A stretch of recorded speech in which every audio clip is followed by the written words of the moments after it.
Oh, and that's right. We are back for another episode of Blue Tiger Revenge podcast. I am, as you can see, comic book creator, illustrator, a man who's been chased by bears, Tad James Galusha, and with me, you know him, you hate him.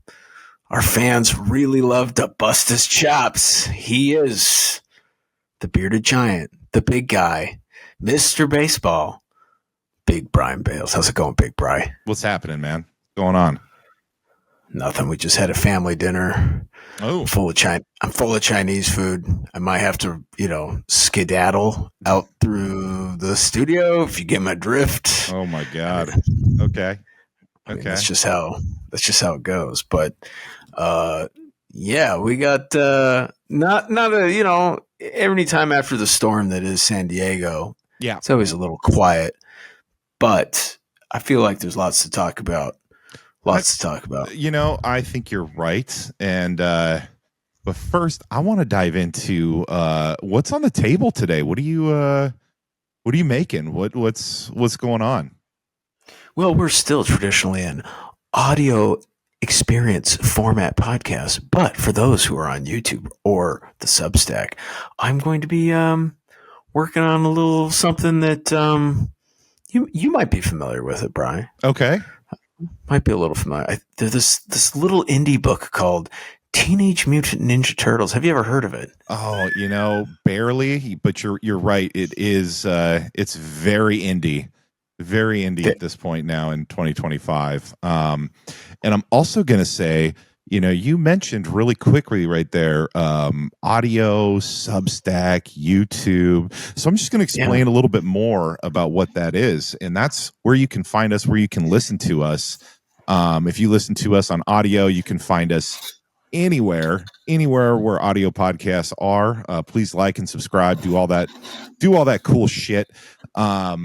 We're on YouTube as well now, which for the folks who are watching, you can see that.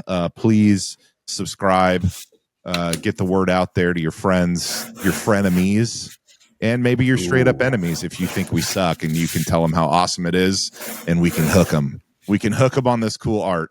And then if you want all of that into one package, all you got to do is hit up Substack, man. Subscribe to our Substack, bluetigerrevenge.substack.com, and you get everything. So we really appreciate it. It helps us out. To quote the Bloodhound Gang, get ready to suck. Oh my God. You remember that song? Unfortunately, I do. You know what? I listen to them a lot while I work. I don't know if it's a good thing or a bad thing, but it happens. Okay. Way well, too much. Way too much. we all have Speaking of sucking, we did have, I'm pulling it up on my phone right now. We had a little fan mail. Oh, we're doing that now. I'm going right into it. It's just okay. I haven't, because we got to, but we can do it now. That's fine. We got to do a little recap of because it's from previous episode. Oh, and I can't give her name out for security reasons, but let's just say I might be related to this person. Oh, well then she's small and filthy. That person's opinion doesn't count. No, not really. I'm looking directly into the camera when I say that. This person's opinion doesn't count. But continue. Oh yeah. Okay. Some of the language I'm gonna have to edit out. Okay, here we go. Your podcast is You could paraphrase. We'll say is mentally disabled. Okay. The Muppets. Was it like what movie would be better with a Muppet? I mean, the next question for your podcast should be, would you rather eat ass or suck toes? Turns out, can be a very polarizing discussion. And there it is. That's what you can come to expect here at Blue Tiger Revenge. That's what our fans write us. So I just want to say I expected a little more. That was pretty weak. That was pretty weak. Yeah, that was pretty weak. I mean, After knowing this person, Yeah. all of their life, Yeah. yes. Yeah. Oh, unfortunately for me, Yeah. I mean, I come to expect nothing but weakness. You know what? I thought the Muppet Weakness. discussion was pretty great. So I did too. I thought it was enjoyable. It was all ages for once, for once, instead of and whatever. you know what, Tiger debauchery. Cubs, if you want to get in on the discussion, you can put a comment down. You can send us a message on Instagram. What movie do you think would be great if everybody but one actor or whatever was replaced by Muppets? All right, let us know. Let us know. Hey, aren't you going to thank her for all the goodness that she's doing in the world right now? No. Absolutely not. No, I can't do it.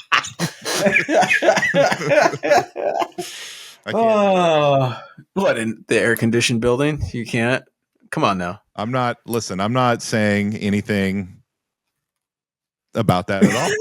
So we're just gonna This is a vet on vet crime. Oh man. Anyways, anyway, let's talk about something that actually matters instead of this person that's really Momo the Missouri Monster. All right. Well, the episode is TMNT themed, and I think part of the reason for that is, in the theaters they just had, and they added an extra week on it because it made like $3 million in the box office, which is pretty cool for a 40-year-old or a 35-year-old movie. But they just they did a re-release and did a 4K I don't know if it's a restoration of the movie, of the original 1990 Teenage Mutant Ninja Turtles movie, and I went to go see that. And wow, I think I said that's pretty cool, man. I think I said this last episode, but it was the first time I've ever seen that movie in the theater. Did you cry? Of course I cried, man. Spirit of Splinter gets me every time. Dude, relax. It's fine. It's a movie, man. You don't have to get emotional. It's fine. I understand it. It's just, it's sad. It's heartwarming. It's uplifting. That part. It's letting the boys know that they're ready. I think my favorite part is when he's talking about Haruko Suki, and he's got the old rat voice, and it's so great. And then you have the cool claymation, and he's watching his master. I don't know. Yeah. I'm sure it's cheesy as hell, but I always thought that was just you want to know what? It actually held up pretty well. There, are there outdated stuff in it? Sure. Of course there is. Casey Jones sweatpants? Never outdated. No, never. Just crotched up all the way, man. Just bulge city. And listen, to quote Will Ferrell, if you haven't seen a bulge by now, I can't help you. I just feel sorry for you. Oh my God. Anyways, some of the suits are, I'm going to say they're a product of their time, but I'm still going to say that they look great 35 years later. There was an article, I can't remember who put it out, but they were saying how, at that time, that technology was considered the NASA of puppetry. Apparently. Oh, yeah, dude. Because they were just inventing everything. No one had ever done anything like that before. There were so you had two different suit actors. Okay. You had the stunt actors. Okay. And then you had the character actors of the Turtles. Then you had the voice actors, because only one of the Turtles voiced and was in the suit for the original movie, and that was Raphael. He was the only one. Really? Yeah, he wasn't. I didn't know that. He wasn't the stunt actor, but he was in the suit. He was the suit actor and the voice actor. And then you also had the puppeteer who controlled all of the facial expressions and movements. Oh wow! So that's what's that? That's pretty crazy, man. 4 different people per turtle is I mean, and if you think about some of the other stuff, Pan's Labyrinth, or not Pan's Labyrinth, but the Labyrinth and all those other usually like if it was somebody in a suit, right? It was like a big monster type thing. Right. And it was always like heavily shadowed. I don't know if they were using a lot of animatronics at the time. Yeah. And it was really impressive to see it on the big screen in 4K. And they added like a scene here and a scene there only for like a second or a half a second that I haven't seen before. And maybe I'm misremembering, but like I have seen that movie more than I've seen any movie. And okay, wait a second. Yeah. Because you're dropping some serious bombs. You know, like we had a whole discussion with like the main man. Yeah, we did years ago. Kevin Eastman. That was like our first guest, I want to say, or he wasn't our first guest. He was probably our first big guest that we had. That's true. Yeah. But still, like, and I distinctly remember we had a very lengthy conversation about how, like, there was some footage, but it was eroded, and there was all this other stuff. I feel like we should pull that episode back out, or at least insert some clips of that now.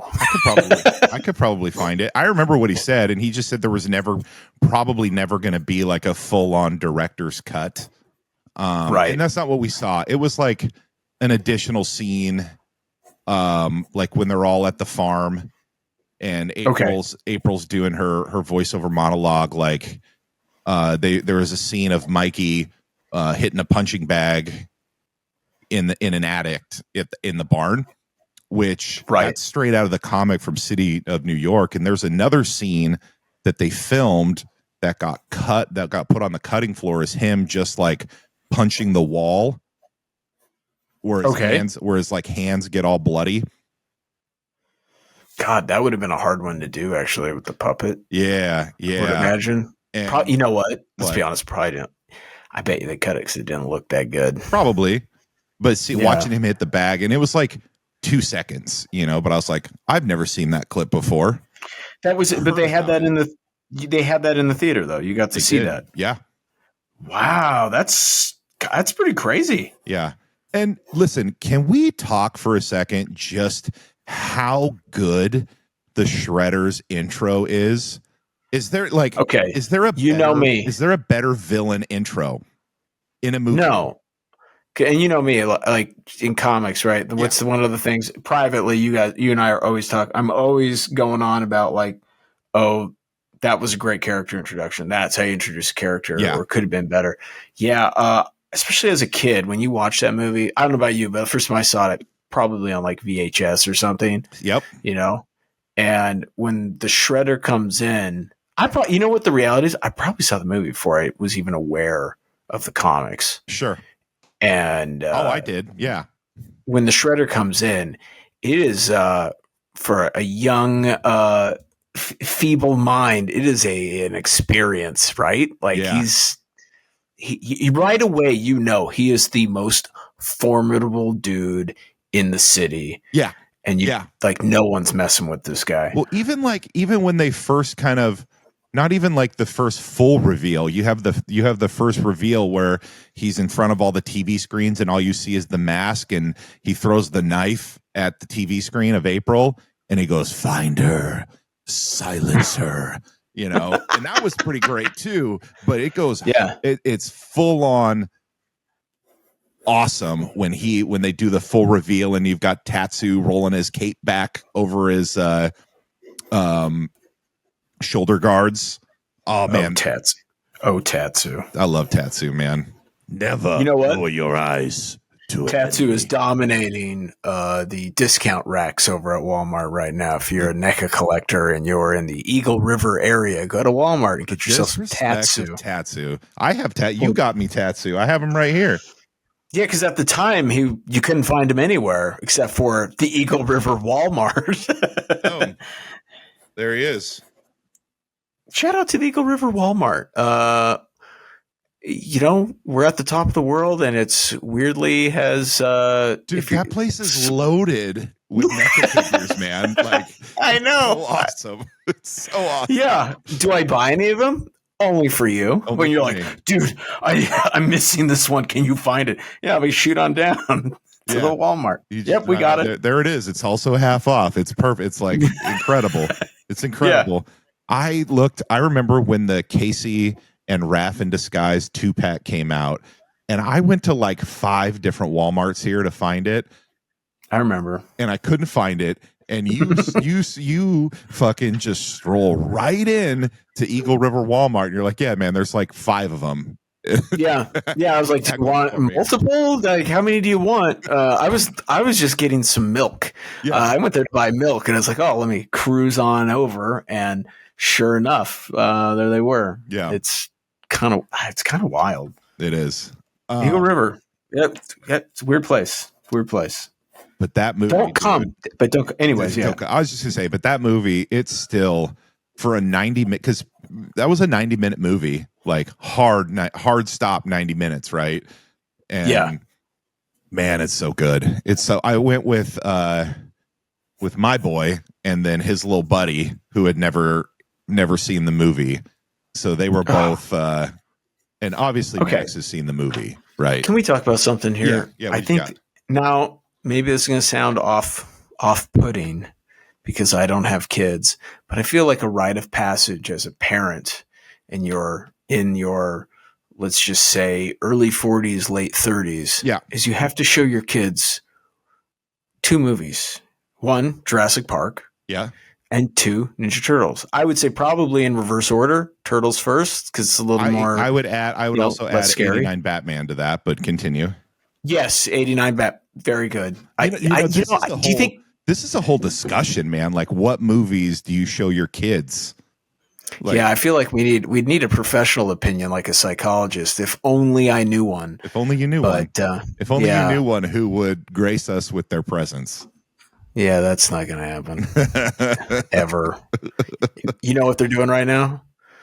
They're watching Love Is Blind UK. So, without you, how do you feel about that? Yeah, I'm not happy about it. I'm not happy about it. Oh man, but it's fine. It's fine. Okay, it's fine. Oh, okay. Do you want later? We can set up like one of those confessionals, like they do in those shows, and you can really tell us how you feel about it. Just like a one-on-one. Yeah, we could do a little one-on-one confessional style shot. Okay, I'd be okay with that. Okay, perfect. I'd be okay with that. One of the really cool things they did with this movie was in the beginning, before the movie started, they played. They showed the preview for a mini documentary. Okay, that's on. You can order it on Backer Kit right now, and it's called Teenage Mutant Ninja Turtles Evolution, Mutation, and Reboot, created by Definitive Films. And so it's a whole documentary on TMNT, but a big piece of that is like the making of that movie. Oh. And so they showed a bunch of like behind the scenes stuff from the film, including like never before scenes. So like they had so the director Steve Barron talked about, they showed us like a little preview of an alternate opening, which was like a slow roll through the sewer. And the way that Steve Barron said, he said, if there was ever a director's cut, this would be the opening. The problem is we only had 7 weeks to make this movie. So a lot of these scenes, we didn't have enough time to do extra like pickup shots to get additional angles and things like that.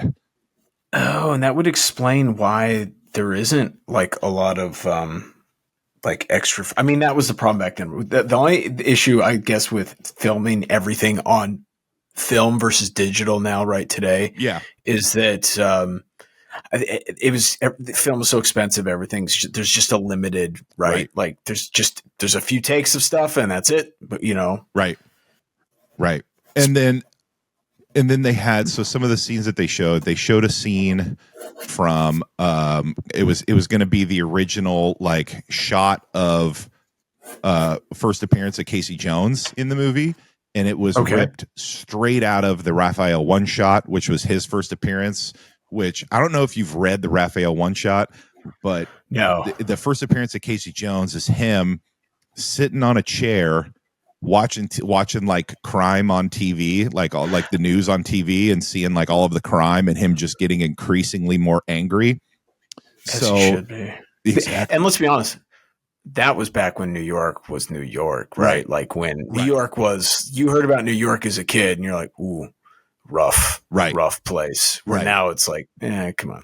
So they had a scene, and I think it was going to be cut in with like April's opening monologue where she's talking about all of the crime that's happening in Yeah. New York, and it's just a zoom in on him watching in a chair with just an anger in his face, like getting more pissed every second it goes on. Super intense, really cool.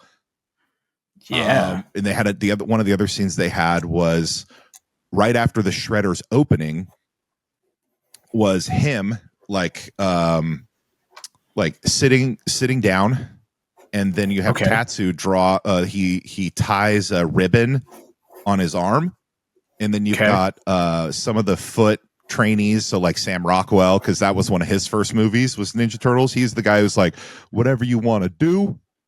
And it's like, really? got any cigarettes, regular or menthol? Yeah, that was Sam Rockwell. I did not know that. Yeah. Wow. So he was in that scene. It was him and 3 other foot trainees, and they have to try and take the ribbon. And Shredder, without getting up, dispatches of them in about 3 seconds. It was super intense, really cool. I mean, now be honest. When you were a kid and you saw their hangout, you were like, I think the Shredder is cool. Oh, for sure. He's not the villain here. Well, it's this whole thing, man. You're here because the outside world rejects you, and I'm now your father. Like I'm going to give you everything that you want, and you have to do these things for me, right? I mean, it's essentially you mean learn discipline of karate and ninjutsu, man, not karate. Oh, excuse me. Ninjutsu. Excuse me. Put some ninjutsu. Yeah, you're right. Learn the secrets of ninjutsu and like I don't know. Well, that's you're working your way up. You got to pay for it. Yeah. That training is. But I mean, cheap. like discipline. What do you think the power bill on that building is? Like that's what I. Yeah, I mean that's the thing that no one's talking about. I guess back then, like that shit was cheap. It's not like now. Now they'd be like, "Oh, bust them." Yeah, look at we got an arcade running over here, and they haven't paid their bill in 2 weeks. They'd be shut down so fast. That's true. That's true. Yeah. The city inspector would be there and be like, "Well, I don't know." Then they'd bring the like IRS auditors and be like, "You guys haven't paid taxes in like fucking 2 years. You guys are done." How they shred head.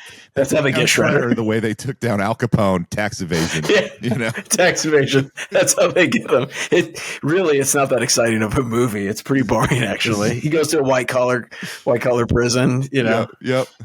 Oh, that's pretty good. Where he not only teaches ninjutsu, but he learns how to use Excel. Yes. And look out, insider trading. My God. But no, all in all, the experience was super cool, man. To see that in the theater, definitely something I would recommend to anyone who is a fan of that movie or a fan of the Turtles in general.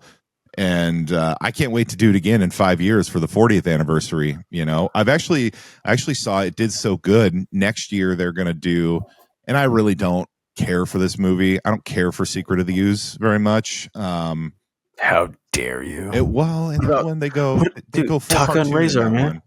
They go Tuck on Razor, dude. And I'm not into it. I mean, but they're bringing that to theaters next year for the 35th anniversary of that movie. I saw that in the theater. I did not. I did, and I got to be honest. At the time, I was like, "This is wonderful. This is a great experience. Agreed. This is what cinema needs to be." I saw. And then you got in theater.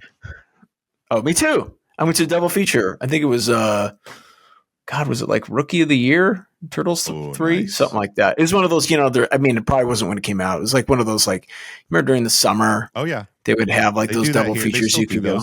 Yeah. Do they? I don't think they do them here. But this place is weird. It's Alaska, I saw that. I thought that movie was great too at the time.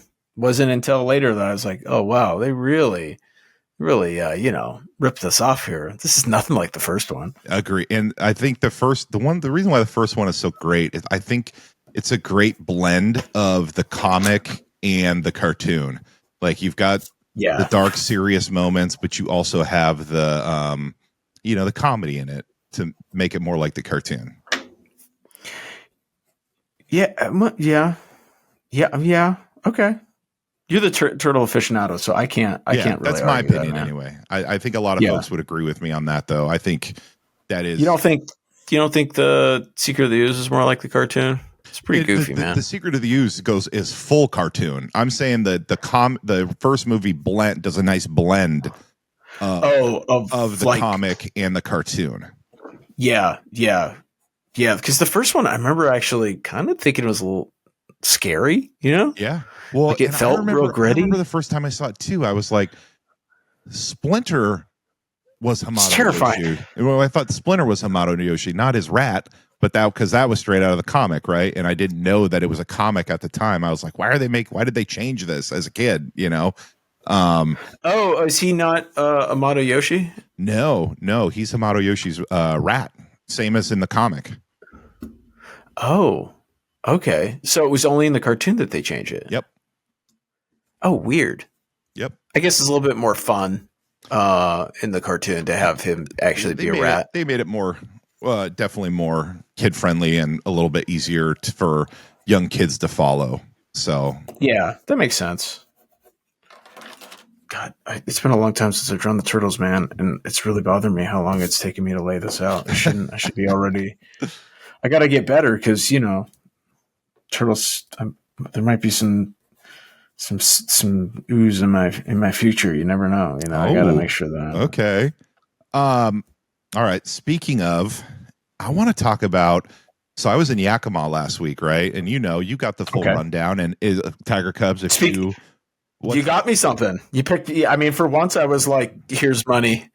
You get me, hunt for me." Well, and we'll get to that later. We'll get to that. But right. If you follow our Instagram, one of the reels was the fruits of my hunt that I had in Yakima, and I visited this really awesome comic shop called Yak Comics. Over in Yakima, Washington.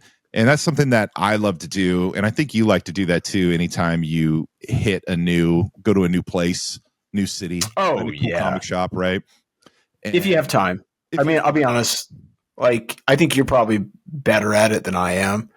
I do this so much that a lot of times, like, the last thing I want to do, if I'm going to a city for vacation, dude, or I'm just visiting, the last thing I want to do is find the comic shop. I'll be honest. It's terrible. That's fair. But I still do it. Like last time I went to Hawaii, I found a brand new comic shop and it was awesome. Yeah. So and there you go. So this place was great. Yak Comics. If you're traveling through Yakima or if you're in Yakima and you listen, please go there, check them out. Really, really cool shop. Tons of it's mainly a back issue store, which I love because I love to hunt for old issues. They have a great $1 and $3 section, as well as some key books, a key book section too. So I found a bunch of awesome stuff there. The owner, super nice dude. He was, we were wheeling and dealing in there, man. It was super fun. I went back there. Well, wasn't he a fellow ooze hound like yourself? He was also a turtletarian like myself. Yes. And is that what they call it? Turtletarians? Is that what you guys refer to yourselves as? So I stole that from, shout out to the Turtle Soup podcast. Go check them out. If you are a Turtles fan, they are the Turtles podcast, in my opinion. But that's what they call their listeners, Turtletarians. So, interesting. I like that. I think that's way better than ooze hound. That's not a great. That sounds like a porn star. Like, Big Brian Bales, ooze hound 5. But yeah, he was Secret of the Ooze. He was a big Turtles fan, so we talked Turtles, and he was telling me about he bought the first comic he ever bought was 30 plus years ago was Ninja Turtles, the original issue 7. He actually had it and he pulled it out and it's like, this was the first comic that I bought. So that was really cool. So we chatted about Turtles for a while. Super nice guy. And I wanted to ask you, I think this leads to something kind of interesting, just considering what we do. And, we're big fans of local comic shops, especially good local comic shops. But I want to ask you, what, in your opinion, makes a good comic shop? Oh, that's a really good question. Also, before you answer, I also want to shout it out. I want to throw that out there to the Tiger Cubs as well. Oh yeah, Blue Tiger Revenge at substack.com. Send us an email of whether what you think makes a good comic shop, or hit me up on Instagram, and just in that way you can talk shit about Bri, because that's what normally happens. Let's be honest. When we get fan mail, it never goes to the email. It goes to my Instagram. Nobody. It's always like, yeah, thanks, blah blah blah, blah, nice things. Then, oh yeah, Brian has terrible taste. Moving on.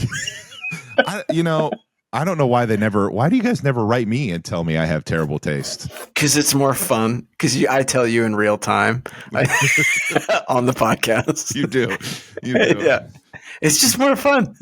Thanks. Thank you, listeners. It makes my day whenever I get an email or a message that's like, you I have terrible taste in movies. enjoyed the episode. Also, Brian's wrong. Yeah. This is why. Yeah. I'm all right with that too. I don't care. It's fun. It's fun. It's your guys' love language. It's all good. All right. Anyways, what makes a good comic shop, Tad? Do you think coming from a pro? Because you're a pro. So what in your opinion, makes a good one? Because they might be different than mine. Yeah, for mine, I want to be left alone. Just leave me alone. Okay. I'm gonna probably spend like 2 hours in the shop. If I'm there, I'm there to spend money. Don't just leave me alone. Don't talk to me. But, I mean, I'm saying that like you should know who I am. Obviously no one should know who I am. I hate being bothered when. So you're saying you don't wear a shirt with your face and the cover of Cretaceous on it every time you go into a comic shop? And it should say, "Do you know who my dad is?" No, no, I don't do that. Maybe I should. That would. I just like being left to my own device. I will say, there's the shop here in Anchorage. There's a guy there who he'll come and talk to me, but he knows me and he knows the kind of stuff I like. And so he'll tell me I'm really bad about keeping up with like new stuff. Yeah. He'll tell me about like, hey man, this just dropped. I pulled it aside for you. I think you'll dig it. And he's usually right. It's always really cool stuff. But like if I'm in a new shop, I just want to take it in, especially if they got like back issue bins. Yeah. Cause me, like especially nowadays, I'm usually looking for like really weird stuff that's out of print, or I'm looking for like discounted miniseries, not even necessarily graphic novels, just like, this 4-issue miniseries that came out in 92 and you happen to have it in your $1 bins. Right. I'm looking for that. Like last time we were in Portland, we went and did that. We went down to, it used to be over on Mississippi Street. I think it used to be called Rose City Comics. Bridge City Comics. Thank you. And now I think it's just called, like Portland Comics or something like that. And it was great because they had an indie section that I went to, picked up a few things. They had a European section, grabbed a couple things, and then they had just a discount bin, and they bundled miniseries, like image series from like a few years ago, and just had them in there. So it was like I got like Shirtless Bear Fighter for $10. Okay, and it was all like 8 issues, Yeah. So I bought a bunch. I probably spent more money there than any of the other bookstores that I went to in Portland. It was kind of crazy. That's gross. But that's what I like. What do you look for, man? Like, what do you look for in a comic show? Because I would imagine your experience is a little bit different than mine. I think mine's probably a little bit more premeditated. Sure. If I'm going there. For me, I think a really, really like good back issues section. Yeah. I think good back issues is super important. And, because I like to hunt, I've got a list of books I'm looking for, and hell, if it's a good enough back issue section, I'm probably going to grab stuff that's not on my list that I look at that I think is cool and I want to take. A good like old keys collection, like what are key comics? What are the good the good vintage books that you have, like have those out there, so we can kind of peruse and see what we see. Friendly staff, I think, is important, which you'd be surprised at Yeah. some of the ones that you go in and they look cool, they look like they have stuff, but like the staff are just like weird or assholes, and then you just don't want to like shop there or spend your money. It's interesting that you say that, because I've had different like a friend of mine up here, there's a shop that he went to down I just won't say, but down lower 48. He will go occasionally to the same shop that I used to frequent all the time when I would be in that city. Mm-hmm. And I know the shop you're talking about. Yeah, it was more of like they would have like album, like vinyls, and they would have like local art. It was more of like kind of like I don't want to say hipster place, but like it had more of a cool vibe. And he always felt so ostracized from there. Okay. And his experience versus mine were just completely 180s. Like he always thought that the people there were not very customer friendly. Like he felt like he got made fun of or something. Oh, weird. Okay. Yeah. Which I was like, that was one of the only shops I could go in where I felt yeah, I felt like I wasn't like, I don't know. Like, I don't think, cause a lot of times I always felt like a bit of an outsider, you know what I mean? In terms of like, I guess the comic nerd type culture. Sure. Where I could go in there and it's like, oh sweet, we've got some Motorhead vinyl, and then I could get, some, whatever, some weird book that I never heard of that's got some type of crazy art in it or something. Yeah. It's just interesting how different people have different experiences. And then there's another shop that, there's a shop in Portland that like I had the worst experience in, I'll never go to again, but like, right. Everybody loves it. Everybody thinks they're like, says that they're the best people. And I was like, man, they were so mean to me. Yeah. Yeah. Not mean, but just like they said very rude things that I would never say to somebody, or make those assumptions about somebody based off their appearance. Sure. You know what I mean? Sure. But I don't know. I don't need to revisit that. Yeah, that's fair. That's fair. I know exactly what happened. It's not and where you're talking about, and that's fine. So yeah, I mean, it's a great shop. They do great work. I just, yeah, and it's just interesting that with that how that happens, right? Sure.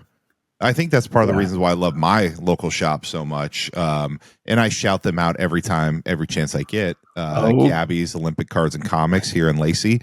Well, I think she's doing it right though, man. Cause like I'll talk to people that are from like the Midwest or East Coast, especially pros, and they'll be aware of that shop. They're aware of Gabby's in Olympia, and they'll be like, oh yeah, they're the best. They're always like, if I got a new book, they're one of the few places I'll reach out to, and they bend over backwards to make sure that they carry it. Yeah. Which is like, they did so that for you yeah.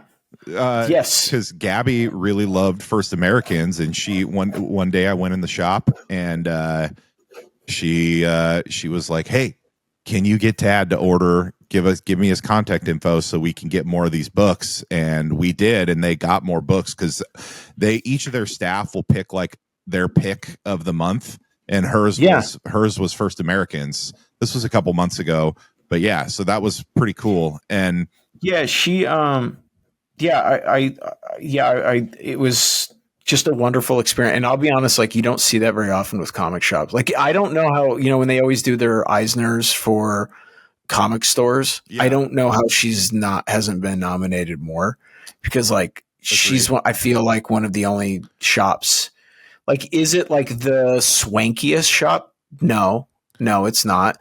But like her service is, I've never had a comic shop, man. And it's not just her, except for maybe the one here in Anchorage, but that's because I have a relationship with them. You know what I mean? Like I know them, we're friends, blah, blah, blah. But like, she doesn't know me. She didn't have to do that. It's not just her either. It's it's everybody who works there. Like she has a culture there that's fantastic, and they have a little bit of everything. Like they've got comics, they've got figures, they've got they've got an amazing graphic novel selection, great back issues, not only vintage and keys, but also just like general back issues.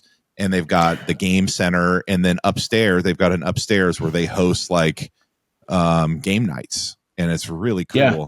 And they always have something going on, and she always will shout out online of like, hey, it's hot out. If people can just come here, we've got water, get out of the heat. Or if it's cold, we've got heat, people come in, relax. Well, that, and like she does, like, I mean, like, I think it's really cool. Like, especially as I gotten older, and I've talked about this. I think it's like a really important to do things within your community. Yeah. Like I do panel breaks, right? Yeah. And then like you told me that like Gabby donates like tons and tons of school supplies and books every year to food, the surrounding school Christmas district. Presents, everything. Yeah. Which is so cool because like not only is it really hard to run a shop that like what Gabby's or Bosco's does, the fact that you're able to like give back to the community, like that is coming out of their own pocket a lot of times. Yep. They're doing, and like she's doing that because like she cares about, she cares about the community. Yeah. Yeah. And that's super admirable. Damn, God, this turned into the Gabby's podcast here. I mean, she's so good. She's so good to me. Like, so I have to shout it out. Like, anytime something cool, like she just got me this old piece of Mirage art print, and she was like, "Oh, Brian," she's like, "I put this aside for you," and like she saw me walk in and like ran up to me, was like, "Go see what we have for you," and was like super stoked to show it to me. It's cool, man. So it's cool, stuff, man. It's stuff like that versus I've been in shops where like you go in and the guy couldn't care less that you were in there trying to spend money. There was a shop in my hometown, and actually in the hometown of Arlington. Is out in Smoky Point when I was a kid, and like my friends and I purposely, I think they made more of their business off of Magic and D&D at the time, but like they were the only place within 20 miles that had back issues, like where you could go and get like comics. Yeah, and we never even went there. Like we just didn't regard it as a place to get comics because it was so uncomfortable. It was, I don't know who the owner was, but she was like this little troll of a woman, and she was mean. Yeah. Oh, dude, you hated going. I hated going in there because you'd ask her about something, or like if you were like, I would always buy Captain America back issues because that was my thing as a kid, and she was always just so. She would not necessarily make judgments, but there would be comments about like what I was buying. I can't even remember the place. I think it was just Smoky Point Cards and Comics or something like that. But, I don't know what her deal was. Like maybe she just hated working there, but like it was there forever. And, it's just always so goddamn mean that I knew so many people, like nobody regarded. It was always like, no, there's no comic shop here in town.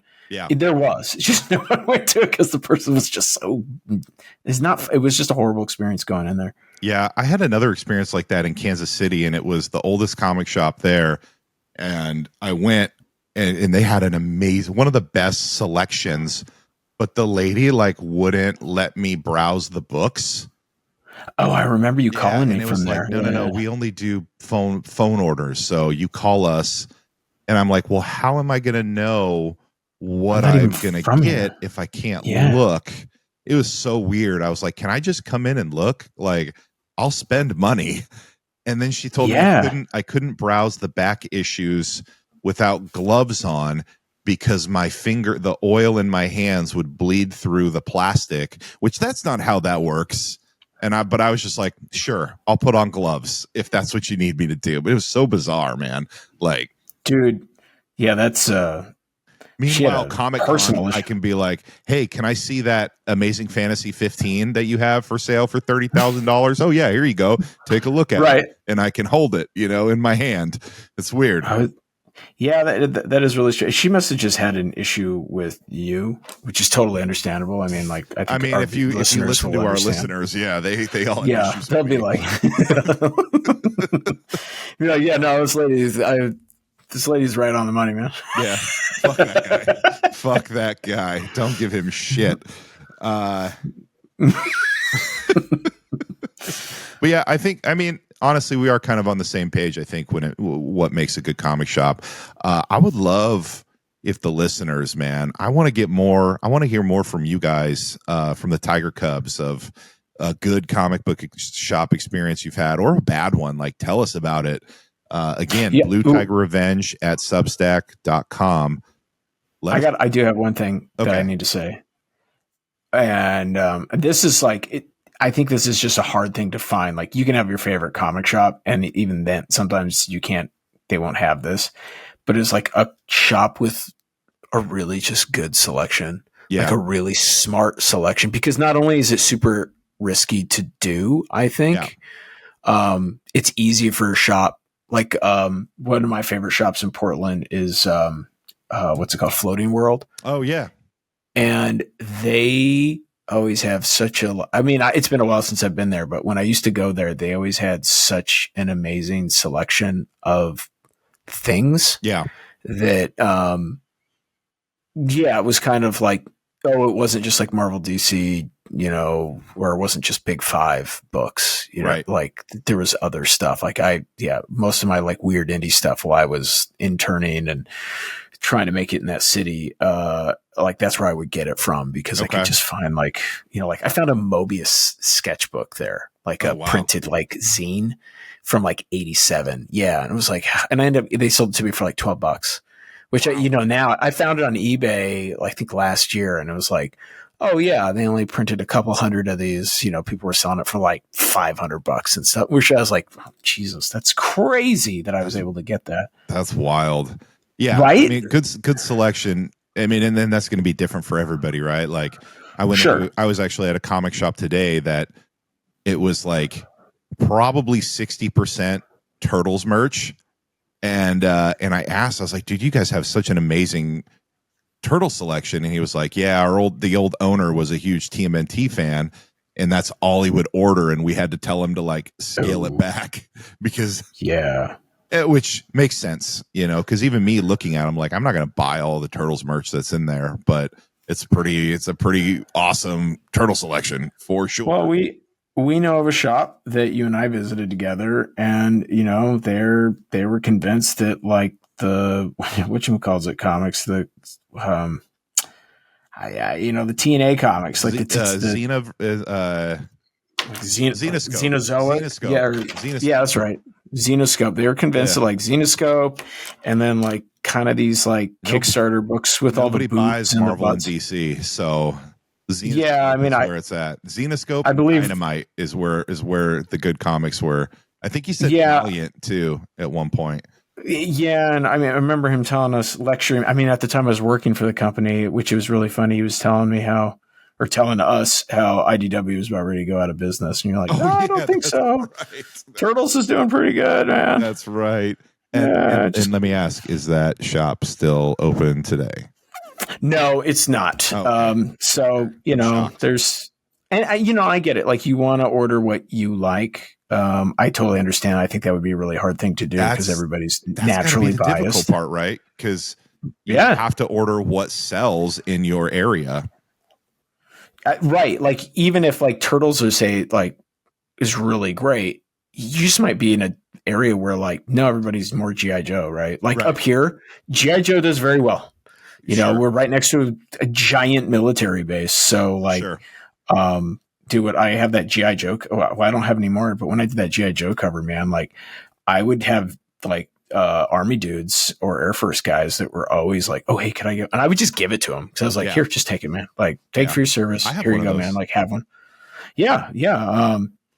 I mean, it was a cool cover. It was the only time I worked on Joe. I've never been a big G.I. Joe person, so I'm not super familiar with it. Sure. Same.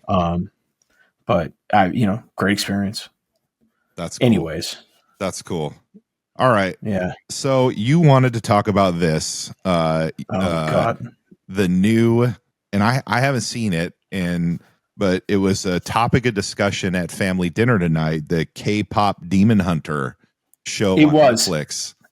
My sister-in-law, who's she is not comic book like oriented or like interested that much at all, but she was like, oh, have you guys seen this show? It's great.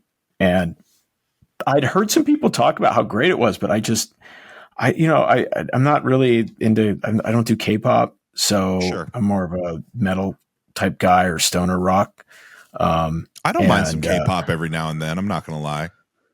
Oh, I know you do. I mean, dude, no one's surprised here, Brian. Nobody's surprised. The biggest dude in the room. You're like, okay, it's K-pop or yacht rock. Pick your poison. Pick your poison. What else? I mean, what else is there out there? And I mean, there's a lot of people that would agree with that. Anyways, apparently, so this TV show is like huge, right? Like it's the number one TV show in the world. I think. Yeah. Yeah. Oh, do you hear that? I do hear that. Is that the dog? Do you know? No, that is the man. That's the man panther, Mr. Zorak. One sec. Keep talking. I mean, I am not you. This is your story on K-pop Demon Hunter, not mine. So I'm just going to ramble until you come back. He's got to look it over. What do you think? Unimpressed. Yeah, he doesn't care. I didn't throw him. PETA, I didn't throw him. He's right here. He's fine. Okay. That's good to know. Anyways, I haven't seen it, but what was really interesting, I think the biggest thing I took from it was that apparently they then released apparently it was a K-pop, sponsored show. Yeah. Like Sony, nobody thought it was going to do anything. So Netflix picked it up. And I guess when they picked it up, they got all the rights.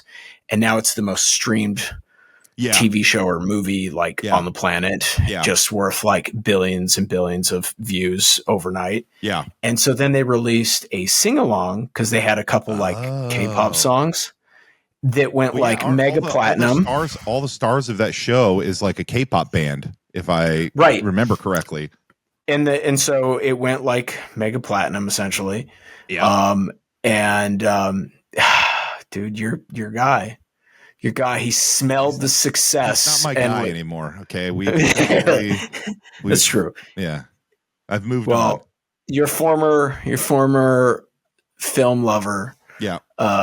He came out of the woodwork because he too is a big deal over at Netflix. His movies aren't, but he is. Are not. No. And if anybody's guessing, it's Mr. Zack Snyder. And I don't know if this is true, but it's just the internet. The internet was reporting that he wanted to do he wanted to do a sing along to, what was it, Rebel Moon? Is that what it was called? Oh my God. Yeah. And so he wanted to release a director's cut sing along. Another one to the Rebel Moon. How could you are they going to sing in slow motion? Like what? I don't know. Like it was kind of a weird. I don't know if anybody told him that like those movies did terribly. They were horribly panned. They didn't. Maybe the streaming numbers were great overseas. I don't know, but I know they were heavily panned here in the States. Yeah, it was not good, and with reason. You and I watched the first one, and I was like, "What the fuck is this bullshit?" Like, because you were like, "Let's give it a chance." I raged. You did afterwards. You were like, let's give it a chance. And I was like, okay, I don't think it's. I think that killed my love for him. Was that movie. For his flicks? Yeah, and all of his movies. Yeah, and now I don't really like any of them because of that. I don't like. I get dude, it's so hard to make anything that's like anything in general, then let alone make something that's good, right? I think it's just the most difficult thing. Yeah, especially maybe that's just me getting softer. And trying to be a little bit more understanding. But it's true, right? Like, I don't know. Like, I hate critics. Like, nothing bothers me more than I hate it when people message you to tell you how I suck. Hate it. It's the worst. No, that's fine. That's okay. But like comic critics, right? It's very rarely that's people that have ever made comics. It's just, and that's fine. But it's still like, you think it's really easy to do. And I imagine it's even 10 times harder for sure. Because you're talking about, you got to please everybody from the money maker, people who are funding it, all the way down to the actors who are in it, for sure. Right. Yeah. And I just, but man, it's just crazy to, at the same time, you got to know when you've also as a creator, I think you got to know when you're like, we tried on that one. Didn't turn out so great. Yeah. The sing-along thing is interesting because, I remember when they did the Wicked movie came out last year, and they had to put signs up in the theaters that said, "Please do not sing." in the movie. And that's why that's why the Queen of Beers never saw it in theaters, because she didn't want to be there with a bunch of people singing. They had to release sing-along versions. For a second there, I thought you were going to say she wanted to be able to sing. Oh. She just needed to be able to sing, and the fact that they wouldn't let her. No. No, but that's how we should tell that's it. How we should. You know what? I agree. But Nikki just won't go see it because she really wanted to sing along with all the songs. Yeah, so Wicked did that. They released sing-along version of the movie for folks, or special screenings where people could go and sing to the movie.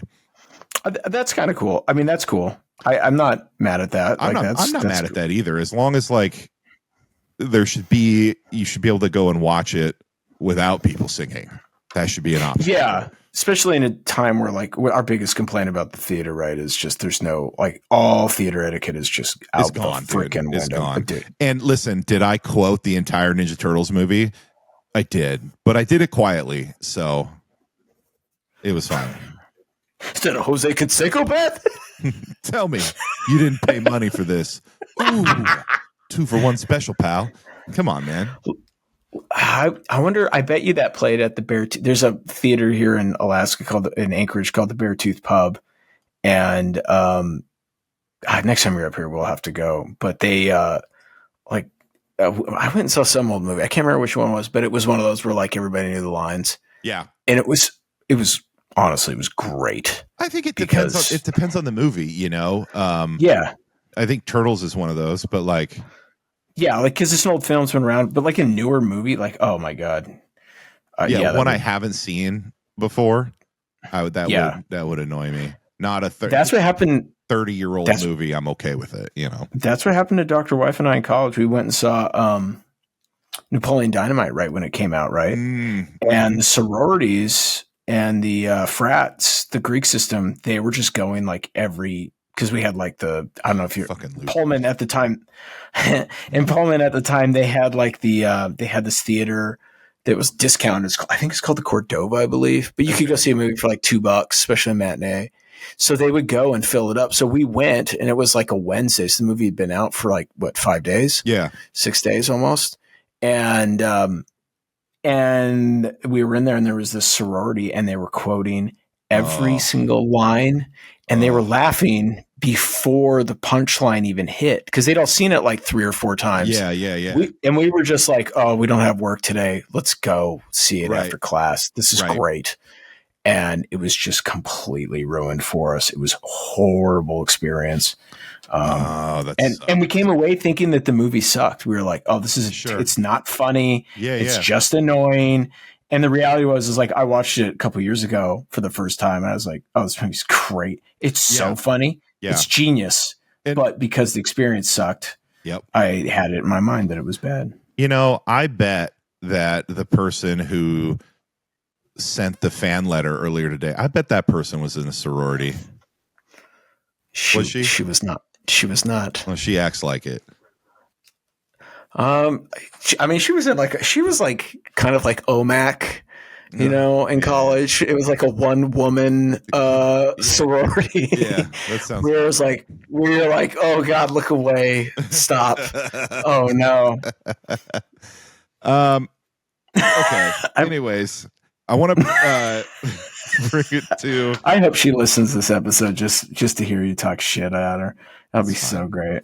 That's fine. Good. She's probably going to body shame you, just so you know. That's usually her go-to. I mean, I don't know what you can body shame about this handsome man right here, but it's a hunk of beef. That's right. You could try. It might be Wagyu, but it's still a hunk of beef. So, hey, delicious. Exactly. Delicious and expensive. All right. My wife would confirm that I am expensive. So. And delicious. That's right. Take that how you want to, folks. We're here all night. Yeah, we aren't going anywhere. No. All right. So a cool show came out on Amazon, and it's based off of a comic. Okay. Butterfly. Have you heard anything about that, starring Daniel Day Kim? I saw Daniel because I watch or I listen to Tiger Belly, the Bobby Lee show, big Bobby Lee fan. And he was on as a guest, and they were talking about it because Bobby Lee was doing his usual, like, oh, how come you didn't have me on it? Which was always great to watch him do that, too. Anytime he has someone on. Yeah, it's like, oh, I'm really glad you were in a huge TV movie. It's very unfortunate you didn't call me, which is always awesome to watch people get very awkward, like, because it's a little like, oh, cool, you think I'm so talented? How come you haven't invited me to be in any of your stuff or on your book or do covers or, cool. Yeah, thanks, guys. Thanks, guys. Appreciate it. You're the Bobby Lee of comics, the white Bobby Lee of comics. Jesus. I hope not. His show involves a lot of nudity. I try and keep it pretty PG. So okay. But no, I mean, can we do that on YouTube? I don't know. We're on YouTube now. Yeah, I don't know. Maybe. All right. You could try. Big Red will be happy. I don't know, man. He we haven't heard from that guy in a while, so I know. He's like, dude, he's in the office, all soft, weak. Can you imagine him in the office? Like, you can just smell him coming in. Like, it's gross. He told me a story. This was another office he was working in. Okay. All their offices were like, just in the same vicinity. Okay. And against the wall was the bathroom. Yes, I like where this is going. Continue. And every day around like 10, 11, he would get up from his office and he would go walk over there and stand right next to it like he's about to go in and just look out at the sea of cubicles. And he would do it long enough until everybody was staring at him. You know what, though? Then he would go in. That's the ultimate power move. So aggressive. Maybe the most aggressive. You want to talk about alpha behavior. That's the ultimate alpha behavior right there. That's right. He would blow it up and then because everybody had their morning coffee. That's when people start going to the restroom, right around 11 o'clock or so. And and he would just know that everyone had to bask in his glory. And it was one of those like a shared bathroom, just like a bathroom. So it was shared in the office. So all comers welcome, That's kind of beautiful though. You know what? He gets new points for me for that. Cause that's you're a fan all of a sudden. I'm a fan all of a sudden. That's the ultimate sign of like, let them know you're there. That's the ultimate boss behavior, It really is, right? Yeah. There you go, folks. If you're having a hard day at work, do you want to own your boss? Pull a big red. That's what we'll call it. We'll call it a big red. Pull a big red. Yes. Let them know. Let them know you mean business. Yeah, you're not messing around. Messing around. Hey, what do you say we take a quick couple-minute break so I can refill my water? Is that code for if you're going to pull a big red? No, I do need to fill up my water, though. Yeah. I will just be right here. Check 1, 2. Tiger milk! Tiger milk! I like tiger milk! Give me some more of that, please! Tiger milk! Welcome back from our quick break that only seemed like a mere 20 seconds of Maddie K singing Tiger Milk to you. That's right. Old Maddie K. So anyways, back to this show Butterfly on Prime, based off of I believe it's a Boom comic, and I haven't read the comic. But I really, really enjoy the show. I'm a big Daniel Day Kim fan too. Like everyone who knows I Isn't love. he like a Firefly guy? No, he was on 7 seasons of the Hawaii Five-0 reboot. Oh, that's right. That's right. I'm a big fan of that show, and I like Daniel Day Kim, so I was going to give the show a chance. And man, it was really fun. Like spy series. So he faked his death like 10 years prior to, and then you find out why. And he's comes out of faking his death to find his daughter, rescue his daughter, who is also like an assassin. Okay. And so it's I like this that. interesting like family dynamics mixed in with like great action, good story, spy, suspense. It was a lot of fun, man. And they did the thing that I love where they released all of the episodes at once. Thank you for that. So I could binge it. Man, I'm tired of that. I really got used to binging shows as they come out. And now, because I was like, that's what we pay for these services for. That's why we pay these subscription model. They release them all at once. And now they're just like, no, fuck you. We're going to add ads and we're going to do the same thing as cable now, where you got to wait every week to watch the show.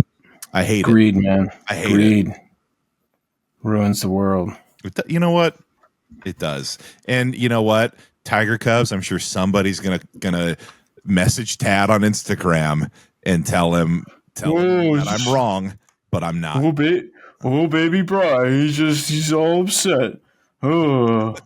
Actually, Felix, if you want to start calling him Baby Brian, that would be don't do that. I would be so happy. Damn it. Oh my god. Well, listen, my daughter a couple months ago did tell me I'm basically a diva. That's what she told me. So really, yeah. Shout out to her. She's getting married, right? She is getting married, and she's got the Tiger's Kiss. She's been a guest on the show. She has, yeah. She was a guest on the show, and she's getting married. So that's so we're kind of responsible for that. I right? like to think so. So good things happen when you come into the Tiger Den. So yeah. Yep. You want to sell books? Probably not the best place, but if you want an Eisner nomination, this is the best place. This is the place to come. This is the place to come. So that's what we got to listen. You want an Eisner nom? Yeah. Come on our show. What in the world is that contraption that you have on there right now? Tell us what you're doing. Okay, well, because give us an education. Because you're a troglodyte. Yes. And you're not a man of the arts. Correct. This is just a French curve. It's called a French curve. There's I don't know, they don't make them that much anymore, but there used to be like you could buy like all kinds of stencil kits, but these are my French curves. I use them for all kinds of stuff, but it's just good like when you got to do a sword or something, especially like a katana, it's got that bit of curve to it. Yeah. So I like using this guy. But sorry, I'm drawing so slow today. Today's been a long day. I can't talk about it, but I landed I'm doing a cover. So I'm trying to work out the layouts for that. I'll tell you off the air. Okay. Let's just say it's something that's right up your alley. Oh, I'm looking forward to it. Yeah, you might already know what it is. But we could talk more about it later. And then the other thing that you were super, super stoked about. So this comic was banned in London. And now they are releasing it as like a 50th anniversary. So Action, it's a British kids weekly comic. Basically, it was a predecessor to 20 AD or 2000 AD. Yeah, which is like crazy that it was banned because like I know I feel like England, like London especially, is such a gritty city. Mm-hmm. I feel like it's really hard to be banned in London. Maybe I'm wrong. I've never been there, but it just seems like okay. Well, I mean, like you might know, but it just seems like when you think of like all the cool punk rock that comes out of there and everything, like all the cool music, like it's weird that they'd be like, oh, we have to ban. And then when you look at the comics, like it's cool, but I don't see anything that's worth banning. Like, right. Ooh, but I'm really glad that they're starting to do this. I always love it when they bring back the old stuff. Sometimes you feel like it was really big early 2000s to do that. It seemed like, and they're doing all those like big collector's edition. Dark Horse is really love the collector's editions, man. My only issue with like those big, nice collector's editions. So like the artist editions, DC's absolute editions. I love having them on the shelf. I will never just open them up and read them. They're just They're just for the shelf. they're kind of unreadable. Let's be honest. Yeah. I mean, I'm sure there's some people screaming at us right now. But You know what? they're Tiger Cubs. Send me a message and complain about Tad for this. Continue. no, because I make good points. That's why.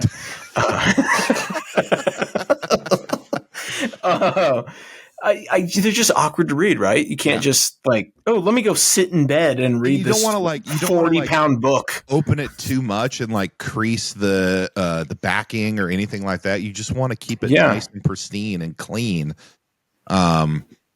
I mean, that's how I have a few, and I love looking at them. Yeah, but I very rarely bring them out of the studio because I don't want them to get messed up, or God forbid, Zorak, the Lord of Chaos, just decides to, like, I don't know, hawk up a hairball on it in the middle of the night or something. Yeah. And so speaking of like banned, like things that were banned in England, to bring it back to Ninja Turtles. Going full circle, double backing. Yeah. Did you know that? I don't know if they still are, but like when the Turtles were big, 80s, 90s, nunchucks were banned in England. And so let's be honest, that's totally understandable. for sure. But that was a big reason why Michelangelo, he rarely used his nunchucks.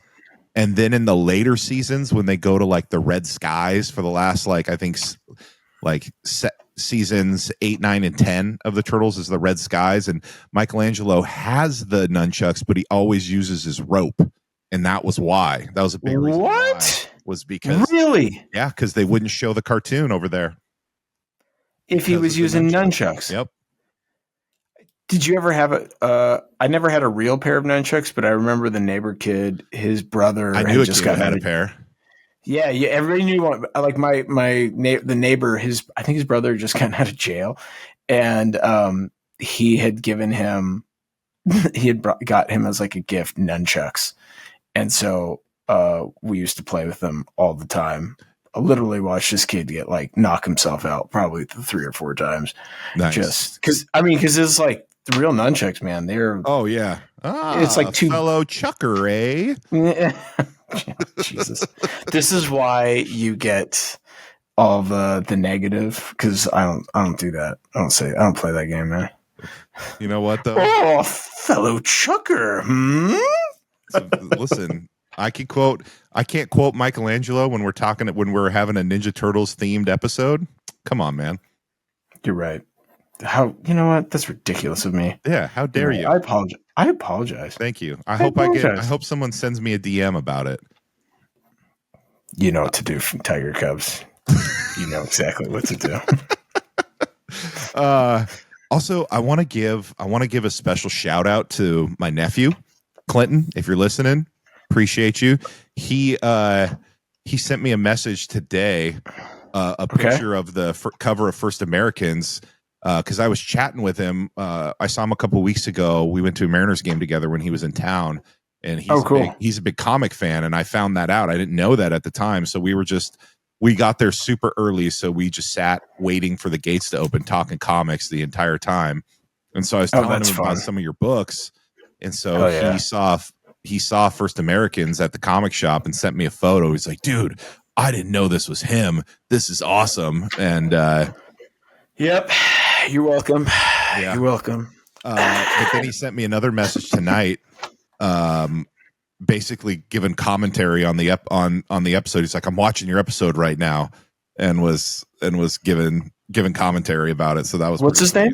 Clinton, buddy. First of all, thank you. Also, find me on Instagram, and you know what to do. Fan letters, rip on your old uncle there who didn't know you were into comics. Like, terrible. I'm so sorry. I know. Terrible. And he said, what's weird? The only thing he remembers about OMAC is from an episode of Batman the Brave and the Bold, and it was called OMAC Attack. That's what he told me. Oh, that's cool. Yeah. Yeah, I don't think OMAC's like particularly like a super popular or like very well-known character. I don't think they've done much with him, you know? Yeah. Except for a little bit of stuff here and there. Yeah. Yeah. I think he's one of those characters who could be really cool, you know, like so many characters, I guess. Yeah. It's just a matter of like, are they going to do anything with him or no? Right. But Yeah. anyways, we want to do a new little segment here that we thought up 5 seconds before we started recording, and that's called The Hunt. But in order to do The Hunt, we're going to have to stop recording, reset my camera, and then start recording again. But I promise you, Tiger Cubs, it will seem like no time at all. Let's do it. All right, we're back, and we're on the hunt. Actually, we're showing the success of our hunt. So first up, I got Body Count. I found this in Yak Comics, and this is actually specifically for you.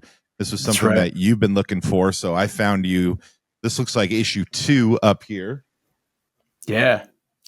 But God, I also got you issue 1 as well. Now, here's what's crazy is I mean, we obviously won't talk prices because I think, come on now, we got to be polite. Yep, agreed. We're gentlemen. We're gentlemen. But I will say the prices that he gave you for those and the quality, because, I was looking on eBay to see what. Man, I mean, like, I can't get one copy like of number 3 for as cheap as you got those 2 copies of that quality anyways. Yeah, like, he gave me a really good deal, which is another one of the reasons why I love Comics. And so I also picked up Turtle 7, which I thought I had this, and I'm glad I picked it up because I do not have a good copy of this. And this is just in pristine condition. It's a really, really really good condition of the book. All right, this one I picked up at Gabby's, and this was kind of I saw it and I wanted to pick it up. So I picked up this Incredible Hulk 340, this classic McFarlane cover. I'm going to send in to get graded. Nice. Picked up this one at Yak Comics. This is a second print, but this is a Batman 423. It's a pretty beat up copy, so I got it for a good deal, but I'm still going to send it in for clean and press and see if they can't quick question. Make it look good. Yeah. So what is so significant besides the fact that McFarlane worked on this? It's just an iconic cover. That's okay. It. Yeah, it's I totally understand. Completely understandable just looking at it. So mm-hmm. And then the last one that I'm going to show from Yak Comics is one that's really special to me, and I think you're going to love it. Tiger Cubs are going to love it as well. But this is, I believe, the second printing of Turtles 4. And Tiger Cubs, if this looks familiar, it is because this was the box and game art of the original NES game of Ninja Turtles. And that's when I saw it. I had to own it. Dude, I wish it wouldn't have gotten destroyed, but I was able to get, years ago, I bought that poster and had it. I had it framed in my studio. Oh, that's cool. And then like I moved it down for some reason. Anyways, when we moved up here, it was one of the few things that got like completely destroyed, like just tore to pieces in the move. Like it was just damaged beyond repair, so I just tossed it. But it was one of those where like I did, especially back then when I was starting off my career, I really didn't buy a lot of stuff. It's very rare that I bought stuff, and that was one of those things where it's like I found it on eBay. I spent the money and I got it, and it was awesome just in my little studio space. Yeah. Just loved it, Yeah. So this one's going up to get slabbed as well, just because this is just such a iconic. If you're a fan of Turtles, if you're of our age, played this game on Nintendo, which also the hardest game ever. No. So hard. If someone tells me that they beat this game without Game Genie, they're lying. The closest I saw somebody is Dr. Wife sat down for a weekend when we were in college, because I took my gray box to college with me. Nice. When we moved to get in together, because she only liked playing like Super Nintendo and regular Nintendo. That was it, pretty much. Yeah. And so we went through the thing where like we found like a place up in I think Spokane that sold retro games. Okay. And so that was one of the games we got. And she got real close with she used Donatello because he's the only one you can even do anything with, right? Yeah, you have to save him. You can't use him for just walking around. You have to save him. Yeah, so she used like a real strict strategy where she was just like, okay, because like Raphael was just useless in the game, sucked. right? He sucked. He was the worst. And so she got pretty darn far. I don't know if she beat it, but she got really, really freaking close. And then I think she just ended up was like, oh fuck, it's just like I'm done with this. That's fair. But that was fair. That was the closest I ever saw anyone get.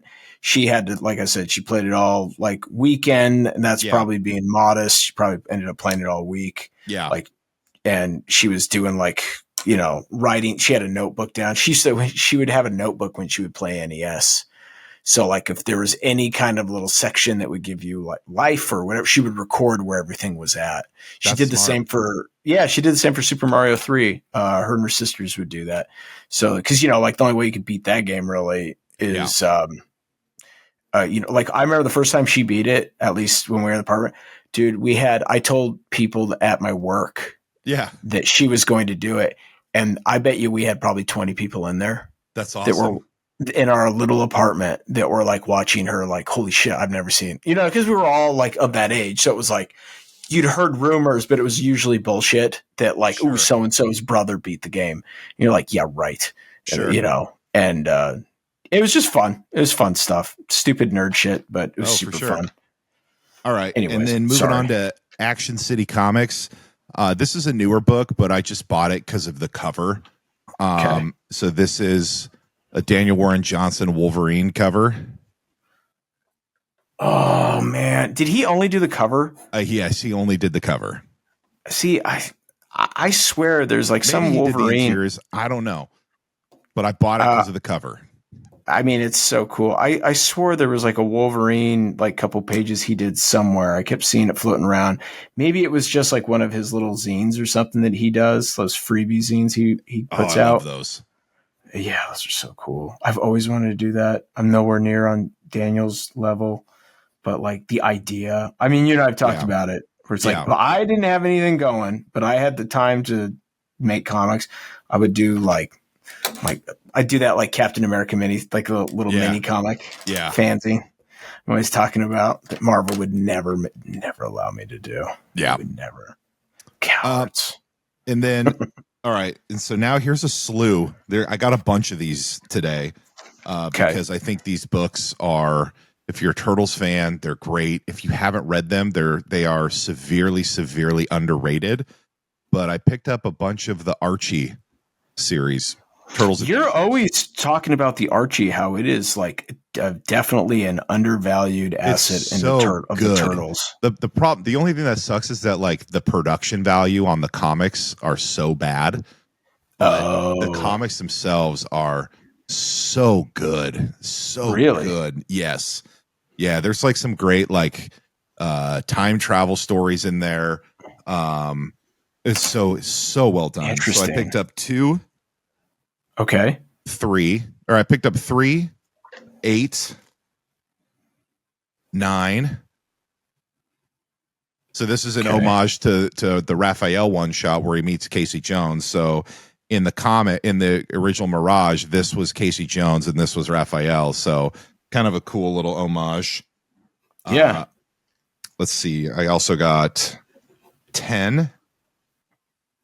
Dude, I gotta be honest. I don't remember how to do Shredder's 11 stuff. 12. Okay. And 13. Damn, dude. So I picked up a bunch of these. There's even a one where they go to an intergalactic wrestling. They do intergalactic wrestling. Like of course they do. And it's fucking great.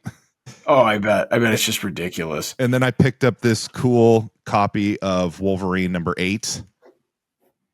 Nice. As well. So I had a very good week. I feel like Wolverine, just rando Wolverines is always like a real safe. Yeah. You just know you're going to get something fun. Yeah. Like even if you don't need it, or you're just going to read it and give it away or throw it away. It's I think- always like a good get. This is like a pretty iconic cover. This one's getting slabbed. And what's interesting for comic collectors out there, like you have there's the direct edition versus the newsstand edition. So if I go back to this one, this is the direct edition because it's got the Spider-Man right here. If it was a newsstand edition, it would have a barcode. So like a lot of times the newsstand edition is more valuable than the direct. Yeah, but this one is actually the newsstand. The direct edition is considered more valuable than the newsstand because there's no barcode here, so it doesn't take away from the iconic cover. I had no idea. You just educated the shit out of me on that. Wow. Yeah. That is fascinating. I always wondered about why, but you forget newsstands, they don't really exist anymore, but that was like how you buy, like, especially if you're in a big city, right? You could just go and buy comics off the street, you know? Yep. Which the only time I think I got to experience that as a kid was on the rarity that I got to go to the airport. I don't know if you remember that. You go to the airport and you go by like the little, I guess it was the newsstand because they were in there and they would have comics. And I just always used to think it was like the coolest thing. So you're like, holy shit, there's comics here? This is crazy. Right. Like, people can just get these whenever. Right. Yeah. Right. Huh. Oh, that's fascinating, man. I'm going to dive in a little bit into a couple of graphic novels I picked up because I feel like I should just dive into, since I've got the camera set up like this, I'm just going to dive into what I've been reading. And definitely, man. And then I'll readjust my camera. This is some inside baseball for the Tiger Cubs here. And then I'll just readjust my camera and then you can go. Yeah. We're just, I feel like we're kind of still figuring out a lot of stuff. So yeah. Whatever you think works, man. All right. So here's some ones that I want that I haven't read yet. A couple of graphic novels I picked up that I want to. Okay. So volume 2 of Ultra Mega just dropped. And that's kind of what I've been waiting for to read it. I've been waiting for the graphic novel. So I think that was a smart move. I think I told you, like, I picked it up right when it started dropping again. And it was one of those where it's like, oh shoot, I don't remember anything. Not that it like lost its luster, but I just couldn't remember. I had to go back and review everything. Well, I have volume 1 of the graphic novel, so for me it makes sense. I'm going to reread volume 1 and then read volume 2. And then I picked this one up because I'm just, we've been on a Kirby kick. I'm a fan of the New Gods, so this is the new Gods by Ram V and Evan Cagle called The Falling Sky. So I'm going to check this graphic novel out and give it a read. I think this is the first volume. It's getting great reviews too. People are loving it. Perfect, because I'm excited to read it. And now I'm going to move over to the one that I have been reading, and I picked this one up at the conference that I was at. There was a curated bookshop of titles that I was at a conference related to veteran services. And so, cool. There was a curated bookstore there with like veteran stories. So I picked this up. So this is called Drafted by Rick Parker. And it's a memoir of when he was drafted into Vietnam. Oh, how is it? That's some heavy shit, man. I mean, as someone who grew up in a household that was just a living memoir of dealing with getting drafted to Vietnam, how is it so far? I've really enjoyed it so far. I like the art. I like the storytelling. It's not like it's not superhero, right? So the art is very different, which is good because it fits the style and it fits the story that he's trying to tell. I'm not super far into it. But there were some interesting stories about how when he basically reported for duty after he was drafted, like there was like tough guys all around him and he was terrified. And then someone saw him drawing pictures and his thought process was like, oh my God, these guys are going to kick my ass and make fun of me because I draw. But what the guy did was asked him to draw a picture of his girlfriend and they gave him a picture and then he did it. He's like, I knocked it out in about an hour. I thought it sucked, but the guy loved it. And then the next day, 10 more guys came over and asked if I would do the same for them. But here's some of the art in it. Oh yeah, okay, nice. So it's just like a memoir of his time in service. Yeah, and so I've been really enjoying that. Rick so Parker. far. Rick Parker, there you go, folks. Pick it up. Yeah, it's pretty cool. It's pretty cool. And then I'm going to shout out one more thing that I've been reading just to go full circle again on the turtles. Okay, But this man, we open that floodgate for turtles for you, and it's just there's no coming back. I fully expect to get some hate mail about it. It's fine. So this is TMNT Journeys, and so this is IDW is reprinting, and I'm actually kind of surprised that they're reprinting these because Peter Laird owned all of the rights to this, or at least I thought he did. So I'm curious. They probably have just a publishing agreement, like publishing agreement, what kind of deal they struck to get this. But this was volume 4. So there have been 3 volumes. There were 4 volumes of the original Ninja Turtles. So you had volume 1, which is like original, Shredder's first appearance, Return to New York, the Triceratons. Volume 2, which is a lot more of like Baxter Stockman as a villain. Volume 3 was the Image run. Okay. And then this is volume 4. And volume 4 is interesting because it starts in 2003. It takes place in 2003, but they've aged the turtles. So they're like all in their 30s in this book. Oh, weird. Yeah, but it's written by Peter Laird, and then the art is done by Jim Lawson, and it was a black and white book. Super cool. Laird did all of the inks and the lettering as well with it. So it was literally the 2 of them making this book, because this was after Eastman had left. After he had left the Turtles. And it famously the story was never finished. So I'm wondering if they're going to finish it, which would be really cool. Maybe they're testing the water, especially after what was the book that was so huge recently? Last Ronin. Yeah. I wonder if maybe that would be cool. They did that with the Image book. So the Image book, it famously never finished. There was like 1 or 2 issues left before. And IDW did that when they did the reprint of the Image run. They did the final like 2 issues of the series to close it off. But one of the things that I thought that they were going to do with this, I thought they were going to like recolor, add digital colors or anything like that. But they didn't. They left it black and white and just that's what I'm awesome. I'm just a huge fan of Jim Lawson and Laird on the inks of this. It's just so cool. And what are those guys doing now? Are they retired? They done? I think Jim Lawson still does stuff, but Laird is as far as I know, he's basically retired. He'll do 1 or 2 things, but he doesn't like do the circuit or anything like that. I mean, he made a fucking buttload of money when he sold the Turtles. But now Paramount. Yeah, true.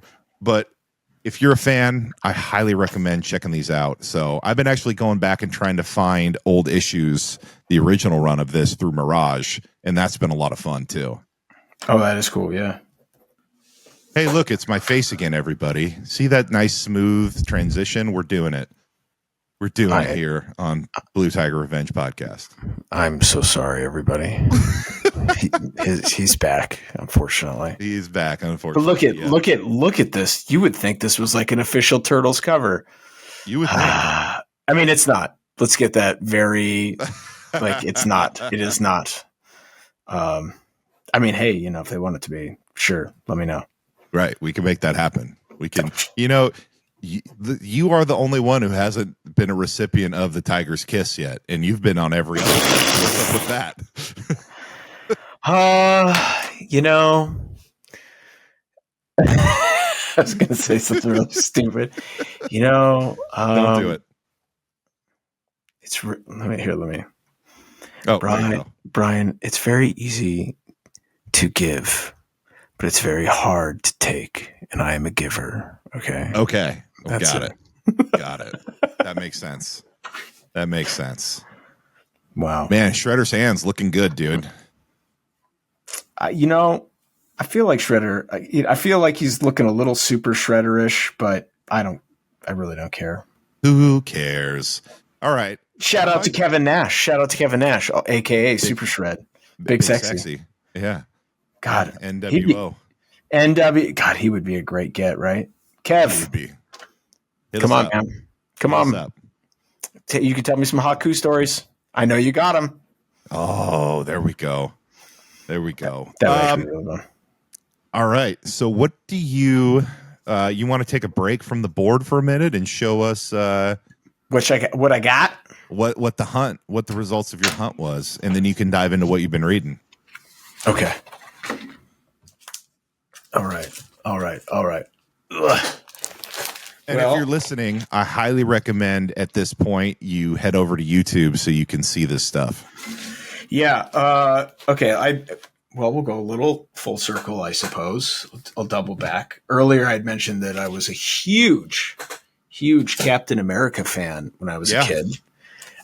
There was a series in the 80s that I was during the Cap series. I always wanted to read, and it was called The Bloodstone Hunt. Hey! It was a 6-issue series. Now, I can hear the plastic. I hear it. I love it. Isn't that such a great sound? It is. I don't know if the audio listeners love it, but I do, and that's fine. So, it was really when they were. This is when they really kind of like introduced. I gotta get something to make this stay in place. That's not gonna work. Can you see it? Okay. Yeah, move it back up. It was fine. Up now. Up. Yeah. I'm trying. I don't have anything to hold. Oh, there we go. We'll do this. God. There we go. No. Just. Can you hold? Can you see it? Yep. All right. Yeah, and so it was like the resurrection essentially of like Baron Zemo and how he came back, and it was like the new Baron Zemo versus the old Nazi, because they're not the same guy essentially. Anyways, it had all the Cap classics, and then it really introduced this like romance. It was Cap and Diamondback were like an item all through like the late 80s, early 90s. Okay. Anyways, I always wanted to read this comic as a kid. Never got a chance to read this little series, but in the bargain bins, I got all 6 issues for 50 cents a pop or something like that. Oh, there you go. Yeah. Right. And, this one, number 4, was the only one that was really messed up, but for the most part, they're all in pretty good condition. And they're all like easily readable. And you look at these old covers, man, like I'll be honest, a lot of times the insides aren't great. They were just kind of hamming them out just because they were putting out 1,000 books a month. Right. But the covers, like this one, Crossbones isn't even in the series, but Crossbones is on. Perfect. I love it. He's on the cover. That's just classic old school comics. Right. Yeah. Yeah, exactly. So Wolverine's on the cover. Is he in the book? Absolutely not. Someone will mention his name, Yeah. So I got those, and then it was I just continued onward with the craziness. I got an issue of Man-Eating Cow, which was wow. Yeah, which, dude, did you ever read this? You ever read any of the Tick stuff? No, I've never even heard of that. All right, listeners, I'm sorry, but if you ever get a chance to get your hands on some Tick comics, do it. But Man-Eating Cow, I'm actually going to send this to Big Red because, I mean, look at that page, dude. That's awesome. Right? Yeah. I mean, yeah, and then it's like hitting the guy with its udders and stuff. This cow's just attacking this dude. I mean, god damn, it's such cool shit. Just cool shit. Yeah, I mean, like, and you get this weird stuff, like a cow reading a newspaper. That's great. Yeah. I don't know if New England Comics Press is even still around. I doubt it, but really cool stuff. So I got that. I scored this back. Like Dark Horse has always been famous for bringing over manga. And back in the day, they used to bring it over and reformat it into traditional comic. Okay. So I got Masamune Shiro, or Shiro Masamune. however you prefer to say it, I suppose. He's, the Ghost in the Shell guy, but I think he did Dominion, I believe, before, maybe after. I can't remember. Anyways, it was like a kind of like these crazy, goofy tank type girls, essentially, that were like police, like tank police squad. And it's really funny, but I was like, oh man, I got to get that. That looks cool.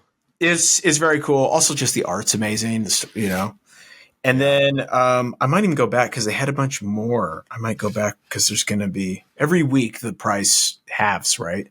Right. And they had a bunch of Liberty Meadows. And if you're not aware, Liberty Meadows is what Frank Cho, like the guy who's famous for drawing like the most bodacious gals besides Adam Hughes, right? Yeah. It was his comic strip that got syndicated. And then I didn't even know they put it in like a comic format like this, but it still has the strips. So here's the strips. Here you go. Here's a. Oh, that's cool. So yeah, like he was, I believe, in med school at the time when he got this syndicated. I could be wrong, but it was somewhere around then. I can't remember if he finished med school or if he dropped out because this was just like huge, right? Like it got syndicated back when syndication like really meant something, and he was making like some pretty serious money. But this is like, I mean, look at that. Like, it's just great, right? Very cool. And so I got those because those are just fun to read. We actually have a volume of this that we keep out in the old CRV for those long, lonely drives. I might have to find that and pick that up. That looks pretty cool. Liberty Meadows. Oh, I think you would dig it, man. It's super funny. Just, what you see on the cover is what you get too. Like they're just great strips. Then, I don't even need to pop it. Then I, just like you, I saw some Wolverines. They're $1, number 3 and number 6. Yeah. Why not? Right. Hell yeah. This is John Buscema. We're talking vintage Buscema at his peak. Oh, right. And so I had to get those because I don't have them, and it's like $1. Why not? And then this kind soul who was there hunting for Uncanny X-Men, he didn't even know me, but he pulled it out and he goes, "You might want this." But he got this. Oh yeah, 50 I have cents. a couple of those. 50 cents. See the barcode? That is the newsstand edition. Okay, so is that worth less? No, that one's worth more. Well, if you saw the insides, you would know why it's in the dollar bin. I don't know how. Should we pop this so people can see how? Let's do it. Let's do it. I don't know what happened, but dude, wait. The print quality, great. Like, it's great. You can still make it up. But look at how, like, the inks have bled. Yeah. And it's so faded. Because it's so old, too. I think so. I think it's just aging really poorly. Yeah. Yeah, because it is a little beat up on the inside. I don't know if it was, like, read a lot. But, man, like, some of these pages, I was just like, God damn, these old comics are not holding up at all. Man, though, Jim Lee. God. Dude, he drew the best women. Or I should say he draws the best women. Like, yeah. That's such a great panel. It's so great. Like, she's super feminine, right? But at the same time, she still, like, looks like she could kick some ass. Like, she still looks like a badass. She's still muscular and everything. Yeah. Very cool. Look at, oh, man. Just great, like... Just great shot. And he just filled the panels, man. He really did. I love the sequence between Psylocke and Jubilee. It's one of the best sequences. It's just a slight joke, where Jubilee's looking at Psylocke. And, Psylocke is just like this beautiful, like kind of ridiculously built woman. And then Jubilee's like, she's like a teenager, so she's feeling very insecure about herself. I don't know. It's just a funny little joke that he inserted in there. Dude, look at this page. Yeah. Oh my God. Yeah. Give us that movie of just Cap and Wolverine. Somebody, please. Oh, how? I don't know who this dude with the mustache is. We don't need him. Cut him out. But, dude, like that right there is the most badass shot in the world when they're surrounded by Nazis and ninjas and they're about ready to just beat the tar out of them. Yeah. God. Anyways, So that issue I actually have signed by Jim Lee and Chris Claremont. So it's pretty cool. What is it? That's the one they did the artist edition of, right? That's the cover. Yeah. The cover of it is, and then inside is like the X-Men 1, Jim Lee's X-Men 1, but that's the cover. Oh, really? They didn't do an artist edition of 268? No, that's just the cover. Oh, I swore they did, but maybe they did. It's been a while since I've opened it up. It could be that one. I think they did, because I don't think it's one solid comic. I think it's a bunch of different pages in it. It's multiples. Oh, okay. So I think it has that issue, and then some of his 90s X-Men work as well. Okay, and then I got I've been trying to get into Jason Pearson's work, because they just had that big Kickstarter for his it was like a collection of his body count, which was like an early 2000s image book. Okay. Yeah, and so I got this one shot just to read it, because I was like, oh, let's, I mean, it's very like late 90s, early 80s, super violent, super just big boobs and action. Yeah. And I know you meant early 2000s, but that's what I meant. What did I say? Early 90s? You said late 90s, early 80s. Oh God, yeah, I meant early 2000s. Sorry, thank you for correcting me. Yeah, so it kind of. You know what? It's my pleasure to correct you. No need to thank me. Finally. And and it was. I actually read it. It was great. It was a lot of fun. It was kind of like a throwback of like, oh yeah, man, like I kind of miss some of that wildness of I don't know. I've been feeling nostalgic for like the early 2000s, like 2003. Right? Okay. Listening to all that kind of music. Your formidable years. Yeah, those teenage years, right? When Offspring would drop an album and you'd be like, oh shit. Yeah. But and then last but not least, I found this gem that turns out you don't even have. I don't have this one. That's pretty sweet. Savage Dragon versus the Ninja Turtles. Now, what's crazy is there was a follow-up issue to this that I found out in the back, I believe. Let's see if I can find it. I got to get through all this stuff. And it was a crossover, and Mirage published the crossover, which is cool. Really, really cool. So, you'll read this, but then if you want part 2, you got to find the one that was part 2 published by Mirage. To find that. I'm definitely going to have to find that.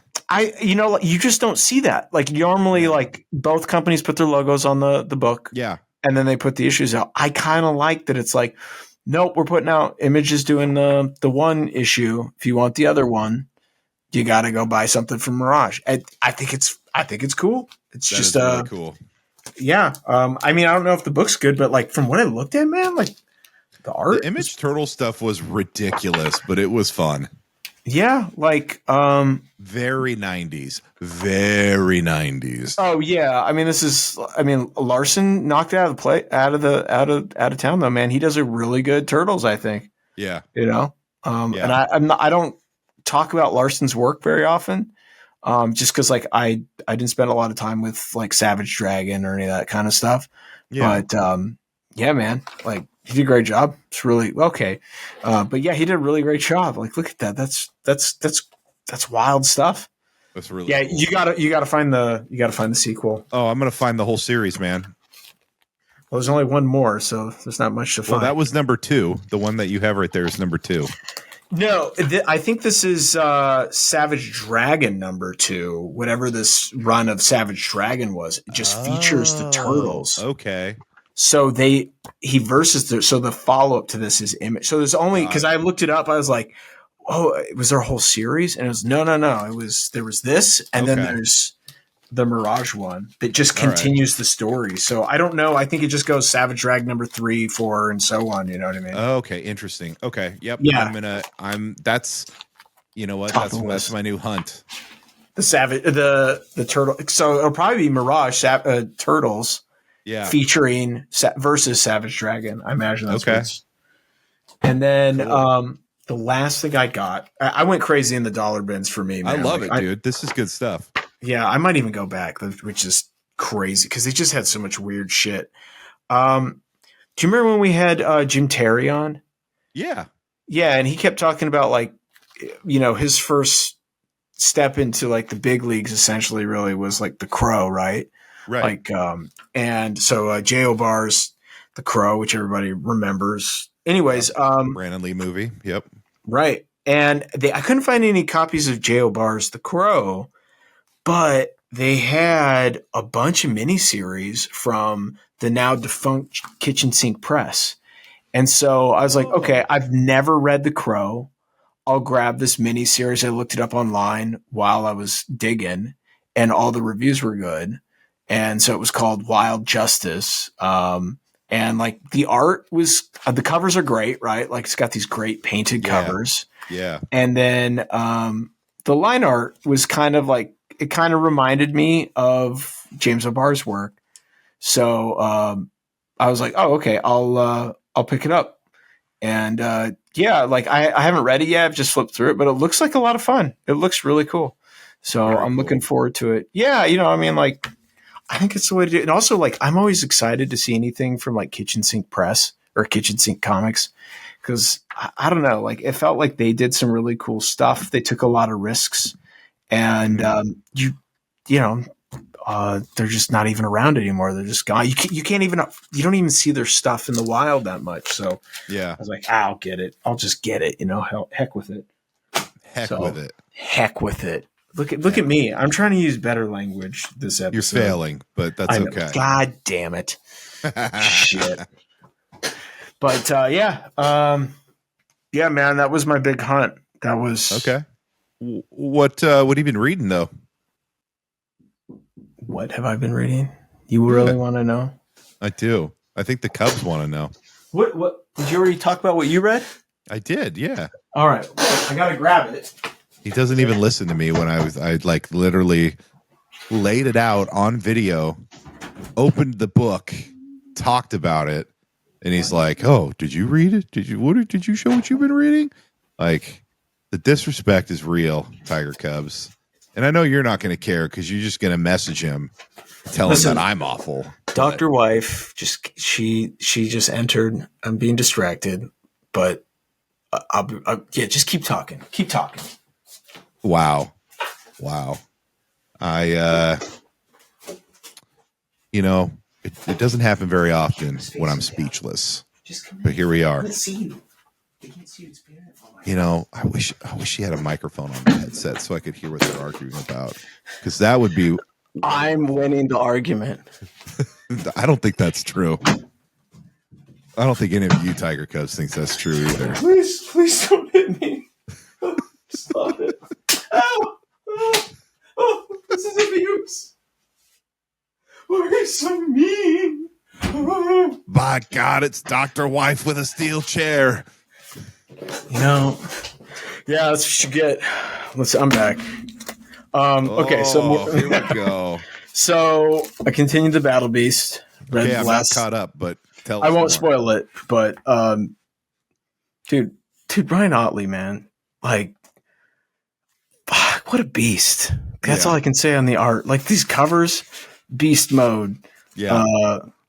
Trying to see if there's any crazy. Oh, like this. Look at that. Look at this. That's incredible. Yeah, man. And it looks like he did it. I could be wrong, but this looks like he's using all like pen and ink. Like, wow. I don't think he's doing this digitally. I could be wrong. Ryan, you're more than welcome to come on the show and to tell me your process. Please do. I would be so happy to hear it. But come draw Battle Beast on the show. Oh yeah, show me up. Show me how it's done, please.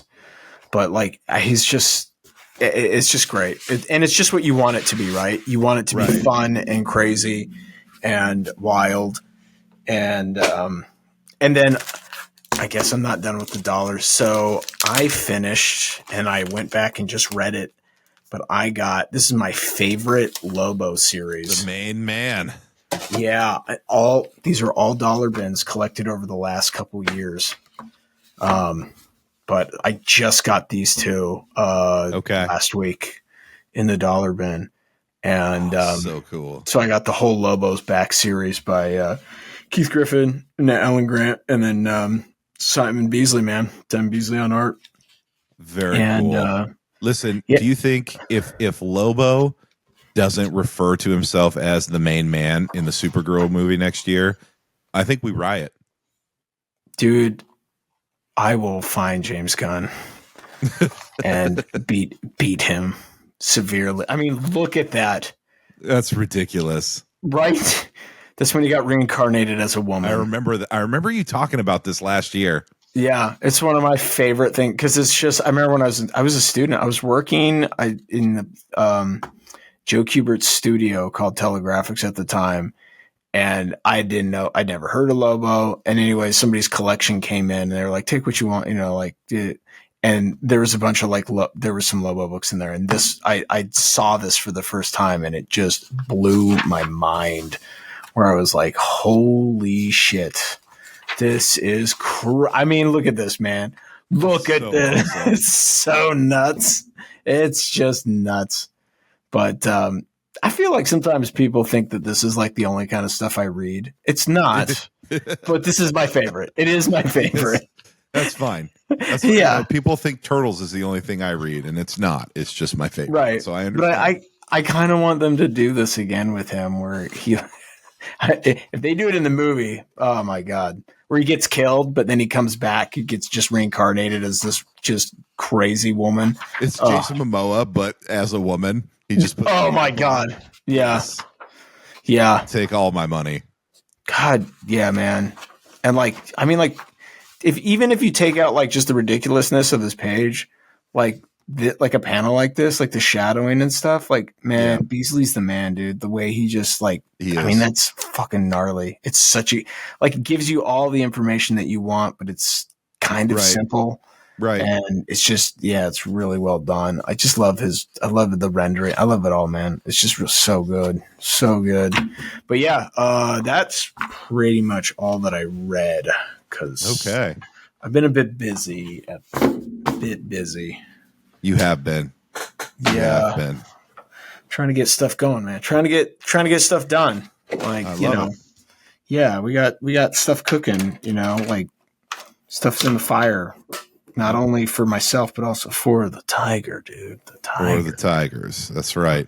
So, folks, as you can see right now, the art piece is not finished and will not be finished because I'm getting ready to take us home.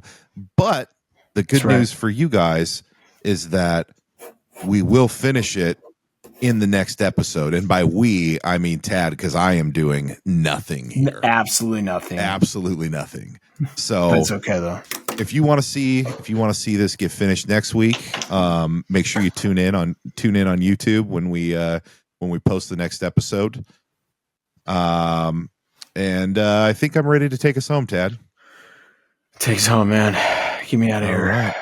Well, thanks for watching. I hope you guys are enjoying the new format as much as we are enjoying doing it. It's been like a breath of fresh air for us. So I hope you all are feeling the same way. But if you want more of this format, there's a couple places that you can go. First and foremost, if you watch us on YouTube, please subscribe, like the videos, share them with your friends, share them with everybody you know, whether you love them, and especially if you hate them, share it. The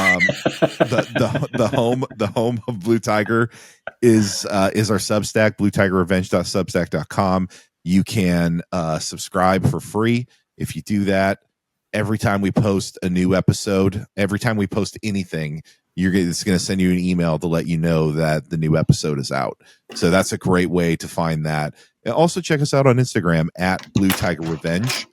We're starting to post more and more on there. It's pretty fun. And yeah, I'd say we're doing a pretty decent job compared to how we've been in the past. Compared to before, we're finally utilizing it. So check us out. It's we have a lot of fun on there. So and let's see. Last but not least, if you are going to be at Rose City Comic Con, I will be there with my little fancy press pass on Friday and on Monday. And if you see me, holler at your boy. That's all I'm going to say. Holler at the big man. Yep. If you see Brian in the wild, you have to, and you really want to get his attention, just yell out, "Big dog." He'll know. That's it. I'll know. He'll know. Big dog. That's the code word. Big dog. Maybe he'll hook you up with a sticker. Hopefully he'll have some stickers on you. He'll give you a sticker. You know what? If you holler "Big Dog" at me at Rose City Comic Con, I will have a sticker for you. Hell yeah. Hell yeah. And that is all I have, Tad. Do you have anything else? No.